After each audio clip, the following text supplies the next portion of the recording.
खुलुमबाय, आंनि बे डेली आपडेट बड' इउटिउब चेनेलाव नोंथांमोनखौ बरायहरनाय थाबाय। दिनै आं नोंथांमोननि गेजेराव मोननैसो खौरां लानानै फैदों। आं आसा खालामो नोंथांमोना भिडिअखौ जोबजासिम नायलांगोन। दिनैनि मोननैसो खौराङाव दङ। सेथि खौराङाव दङ, आसामाव दिनैनि जानो गोनां आनजादनि थाखाय मबाइल नेटवर्कआ बन्द थागोन। आसामाव दिनैनि जानो गोनां आसाम डाइरेक्ट रिक्रुटमेन्ट ग्रेड 3 आनजादनि थाखाय गासै रायजोआव 3 घन्टानि मबाइल नेटवर्कखौ बन्द खालामनाय जागोन।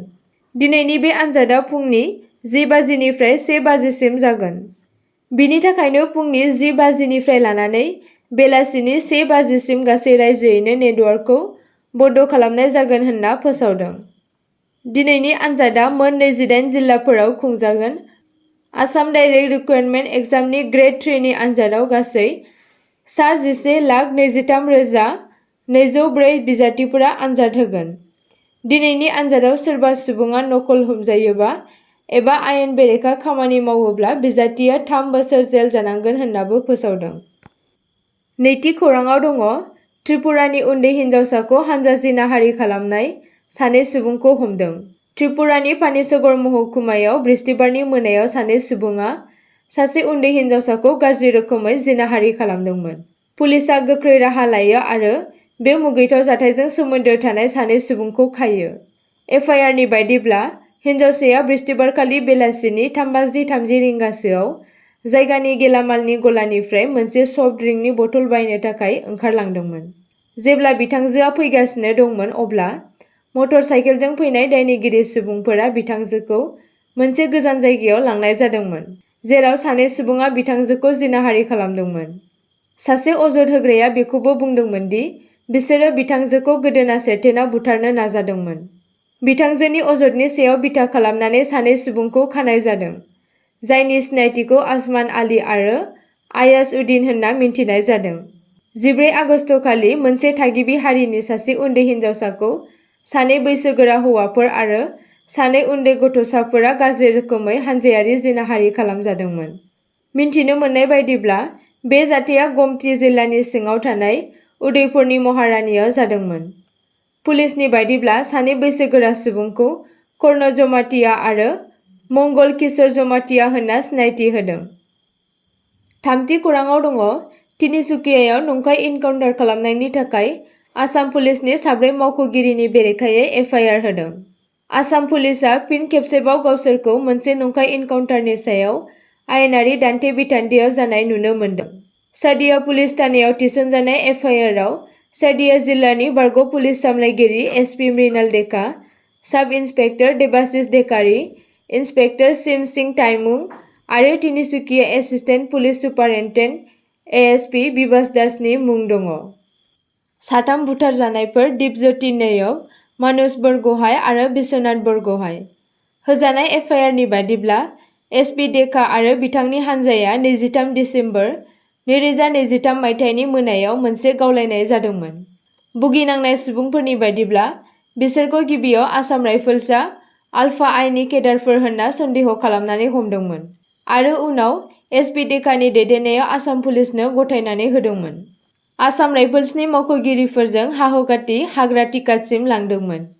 एफआइआरआव दाबि खालामनाय जादों दि 24 दिसेम्बर 2023 मायथाइनि फुंनि 3 रिंगासोआव पुलिसनि गारिफोरा हाग्रायाव थाद'दोंमोन आरो साथामखौबो गावथारहैदोंमोन। ब्रैथि खौराङाव दङ, आसामनि धलाईआव दालां बायदों। आसामनि काछार जिल्लानि धलाईनि बागा ओनसोलाव मोनसे गिदिर जाब्रबथाया जायो, जेब्ला बागा सेरखान फोनांजाब लामायाव रुपनी दैमानि सायाव गंसे पाक्का दालांआ हरखाबै गोग्लैयो। बे जाथाया बै समाव जादोंमोन जेब्ला बागा सेरखान फोनांजाब लामायाव सोलिबाय थानाय लुनाय खामानिनि थाखाय अन्थाइ लाबोनाय गंनै डाम्पारफोरा दालांखौ बारगासिनो दङमोन। जेब्लानो डाम्पारफोरा दालांखौ बारदोंमोन, अब्ला दालांआ हरखाबै गोग्लैदोंमोन, जायनि जाहोनाव ट्राकफोरा दैमानि सायाव नांथाबनानै थादों। फोरमायनाय बायदिब्ला, गोग्लैनाय गोब्राबथिनि उनावबो रावबो खहा जानायनि खौरां मोननाय जायाखै। बबेखानि बे जाथायनि उनाव ओनसोलाव गोबां गिनाय सोमजिखांहोदों। खौरां होजानायनि उनाव पुलिसनि मोनसे गिदिर हानजाया जाथाय जायगायाव हरखाबै सौफैदोंमोन। बिसोरो सासे डाम्पार सालायगिरिखौ रैखा खालामनायाव जाफुंसार जायो, जाय गोग्लैलांदोंमोन आरो गारिनि सिङाव थाबथानानै दङमोन।